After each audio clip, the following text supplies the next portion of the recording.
কেন আমরা native English বুঝি না? Why don't we understand native English? আমরা তো অনেকেই সাজেশন দেয় যে ইংলিশ মুভি দেখতে বা বিবিসি সিএনএন দেখতে, কিন্তু তারপরে আমরা বুঝি না। এটার অন্যতম কারণ হচ্ছে আমাদের প্রোনাউন্সিয়েশনটা ভুল। আমরা ছোটবেলা থেকেই আমরা এ বলে থাকি, আসলে আমরা প্রোনাউন্সিয়েশনের ভুল ছোট থেকেই করি, একদম গোড়ায় গলদ, যার কারণে আমরা ক্লাসে প্রায় 12 ধরনের রুল শিখাই, যাতে আপনার প্রোনাউন্সিয়েশনটা ঠিক হয়ে যায়। স্টার্ট করি আমরা লেটার থেকে, দ্যাট মিনস PATK।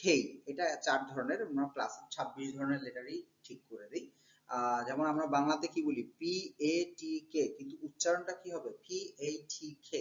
একইভাবে ওয়ার্ড হচ্ছে শিয়াল টিয়াল ইংলিশে নাই, শল হবে, ইনিশিয়াল কমার্শিয়াল রেসিডেন্সিয়াল।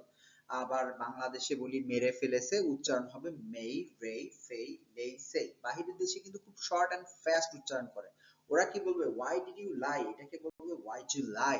তো আমরা এরকম 12 ধরনের রুল ক্লাসে শিখাই। নেক্সটে আসি আমরা, আমরা ওদের কথা বুঝি না, এর অন্যতম কারণ হচ্ছে কন্ট্রাকশন ইউজ করতে পারি না। কন্ট্রাকশনটা কি? শর্ট করা। আমরা প্রায় ক্লাসে 50 ধরনের কন্ট্রাকশন শিখাই।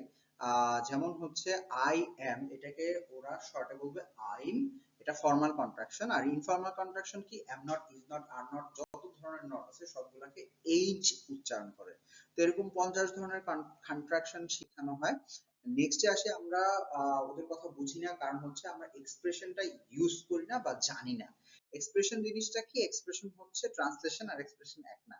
যেমন ইংলিশ টু ইংলিশ কিছু এক্সপ্রেশন আছে, বিটস মি, এটাকে আই ডোন্ট নো এর বদলে বলতেছে। আবার বাংলার ইংলিশ থেকে বাংলা কিছু যদি বলি, যেমন হেল্প ইউর সেলফ, এটা এটা কিন্তু মানে হচ্ছে নিজেকে সাহায্য করো না, এটা ভুল। হেল্প ইউর সেলফ মানে নিজে থেকে বেড়ে খাও।